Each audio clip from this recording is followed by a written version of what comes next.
Hello, welcome to Ed in the House. Welcome sa aking YouTube channel. Ngayon gagawa tayo ng binignit. Ayan, napakasarap tingnan nyo naman, di ba? Ito dabisto pang snack at saka pang merienda sa hapon. Simple lang gawin, napakasimple ng ating mga sangkap. Ayan. Narito yung ating mga sangkap na gagamitin sa paggawa ng binignit. Meron tayo dito ang laman ng gabi, saging, at saka kamote. Dalawang kulay itong kamuti na to, may dilaw at saka may puti. At saka ito yung ginawa, ihalo natin yung rice flour. At saka gagawin natin yung bibilog-bilugin natin yan. Nilagyan lang yan ng tubig at saka pang kulay yung color obi ito. Ito siya.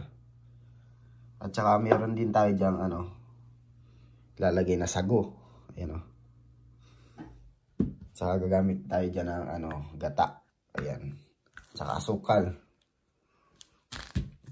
Ayan.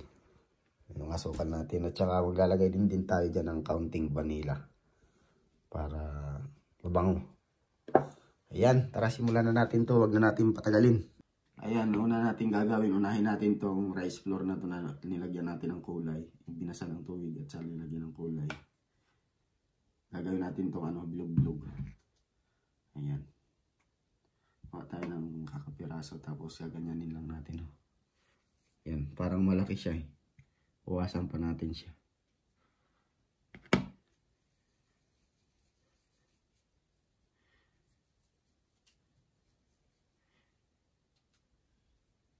Ayan, ganyan lang. Ganyan lang yung ating gagawin. Tapos saka natin ihahalo dyan sa ating sa ating gagawing binignit. Yan, di ba? Parang maglalaro lang kayo dito. Tayo lang to. Yan. At medyo luitan nyo pa yan. Pero okay na yun sa akin yung ganyang size. Yan. Yan, di ba? I-enjoy pa kayo pag gumawa kayo ng ganito. Yan. Ayan, narito na yung ating natapos na ginawang bilo-bilo. Ayan, ihalo natin ito mamaya sa gagawin nating binignit. Ayan, di ba? Ganun ang paggagawa natin. Ayan, ngayon, sisimulan na natin balatan yung ating gagawing binignit. Unahin natin siguro itong saging. Gumamit ako dito ng 30 pirasong saging. Ayan, ganyan lang yung pagbalat ng ating saging. Napakasimple. Igitlingan nyo lang siya ng ganyan. Hindi mo niya siya kailangan gamitan ng kutsilyo ng hanggang natapos. Yan yung kakamayin nyo lang. Pag nagitlingan nyo na siya. Dali lang yan. Yan. Diba, finish na. Yan. Pagkatapos, hiwain natin yung ating saging ng paganta siguro. Ganito.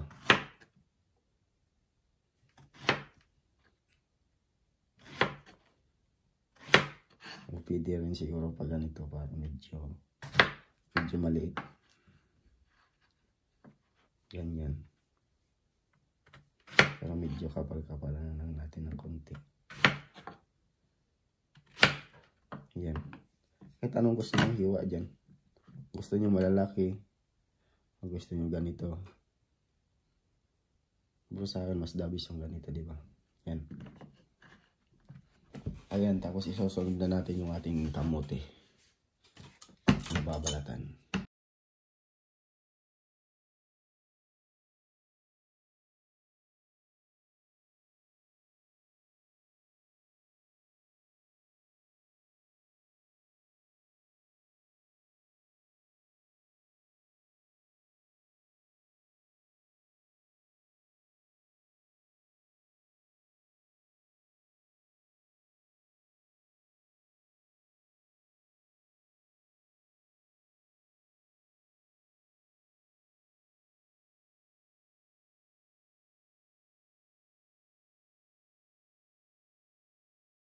Pagkatapos natin mabalatan yung ating kamote, hiwain na natin siya ng pa ganito. Depende naman yan sa gusto nyo hiwa na. Ayan. Ganyan lang. Tansyahin nyo lang yung gusto nyo laki. Maganda dito yung madaling masubo. Yung katamtaman ng laki. Parang ganito sa akin. Kasi itong kamuti na to mabilis to madurog eh. Mga ganyan siguro kalaki. Tama na yan. Mabilis ka kasi ito maluto. Yung kamuti ito mabilis. Matagal yan yung gabi.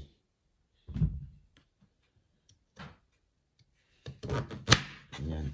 Ganyan ang kalalaki yung hiwa natin. Ganyan. Diba? Ayan, sunod natin na babalatan na dyan ay itong gabi. So, ayan na kasi pag halo-halo yung ginagawa natin na binignit. Halo-halo.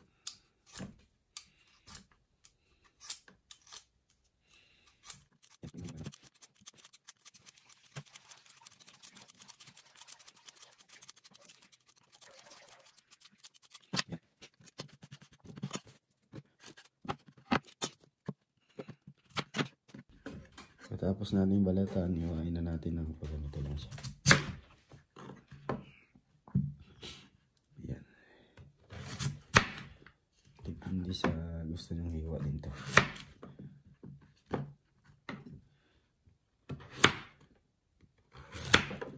Ganyan lang kaliliit ng ating gabi. Hindi natin masyadong lakihan. Yan, ganito siguro.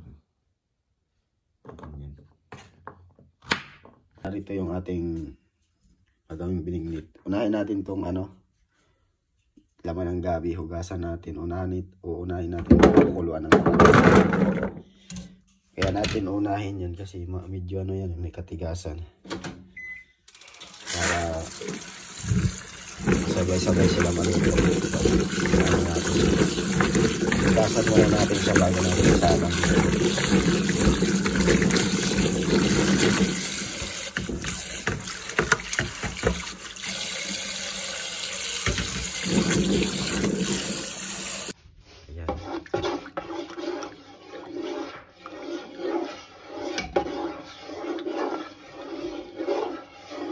Ayan, dahil nailagay na natin yung ating gata, lalagay na natin dito yung laman ng gabi na uunahin natin.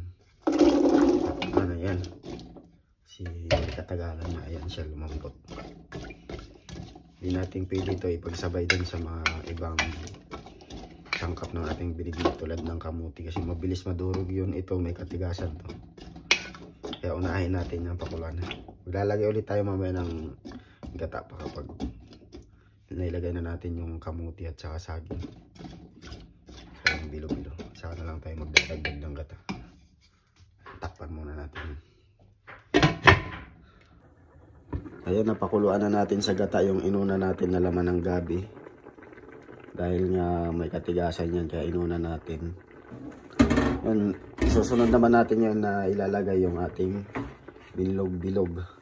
Ito, bilo-bilo. Yung rice flour na nilagyan natin ng kulay.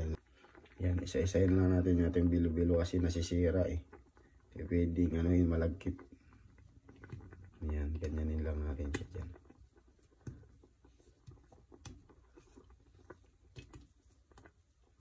Kasi nasisira siya eh. Malagkit kasi siya. Yan o.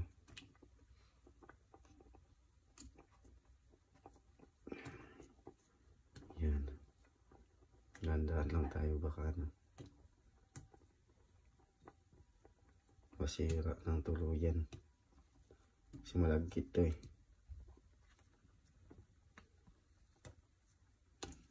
Ayan, dahil nailagay na natin yung ating bilo-bilo. Ayan o.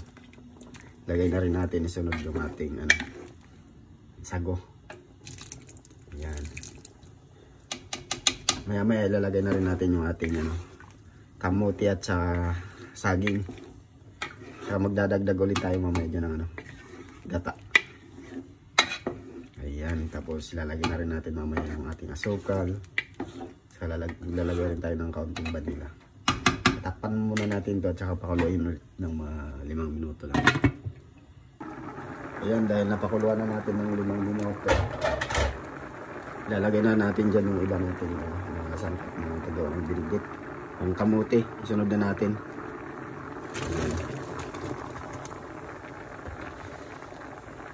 Ayan, marami yan eh. Tapos magdadagdag tayo dyan ng gata.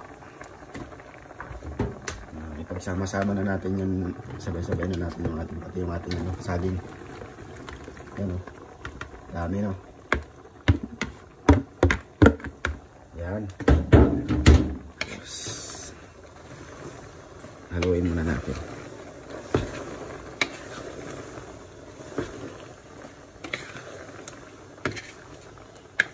Dahan-dahan lang tayo kasi baka madurog yung ating mga bilo-bilo sa ilalim. Magdagdag na tayo ng ganyan, gata kasi kailangan pa ng gata. Ito yung ating gagamitin na idadagdag ng gata. Ayan.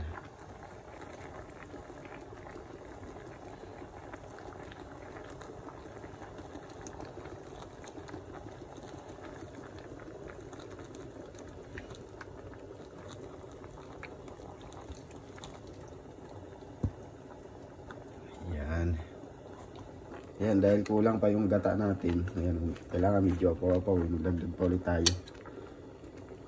Yung sakan lang yung gagamit natin dito. Ayan. Halusaw naman yan siya.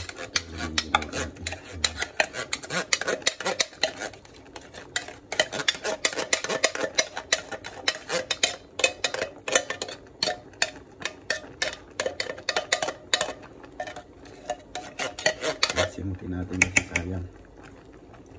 Pag nalusaw na siya, madami na yun. Matigas pa kasi. Ayan. Ayan. Tapos sunod na natin ilalagay dyan sa ating asukal. Mamig ka na ako ng 1 kilo ng asukal. Kasi marami ito eh. Kailangan namin asukal din. Ayan. Saluin natin ulit.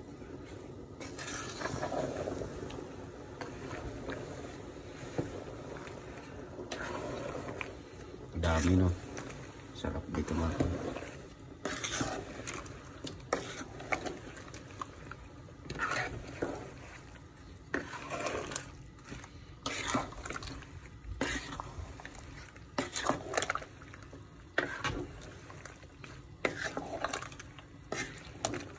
Yan.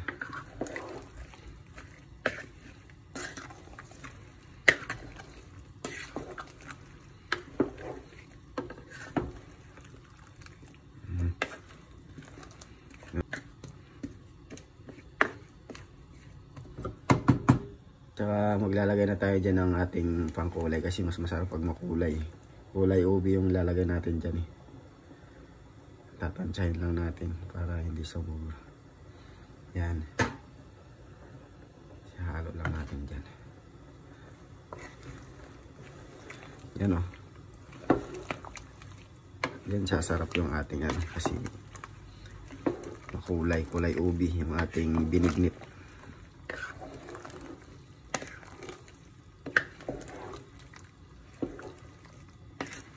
Diba?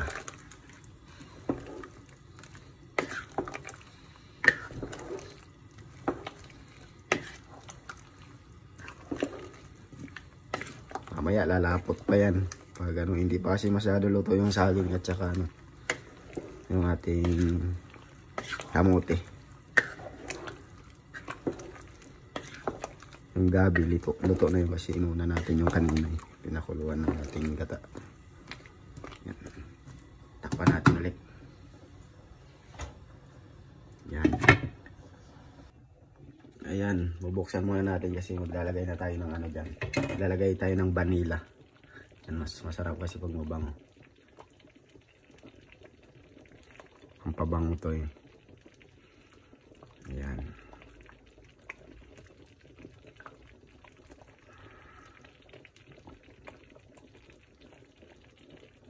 Ayan. Tapos pag nalagyan na natin ng vanilla, haluin natin. Yan yung ating bilo-bilo. Ayan, nakita niyo pati yung sago. Yan ang ating binignit. Ang lapot. Ang sarap nito kasi malapot. Oh. Tamang-tama lang yung pagkalagay natin ng ano, gata. Yun oh. Diba? Yun.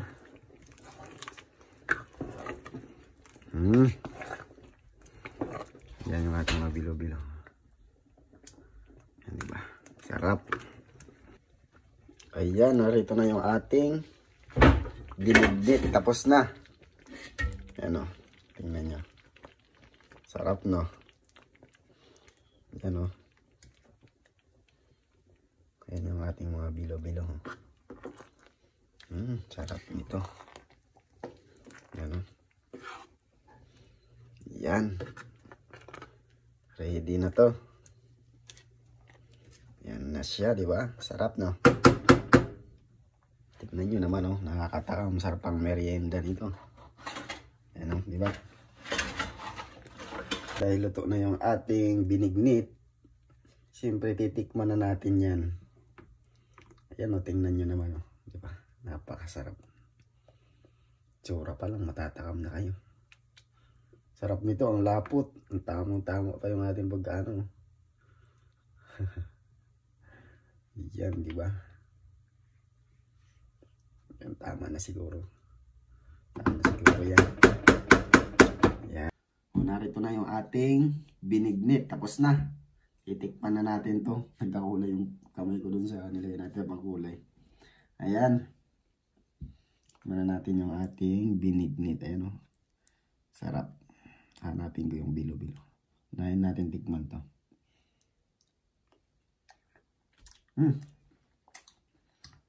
Ang sarap.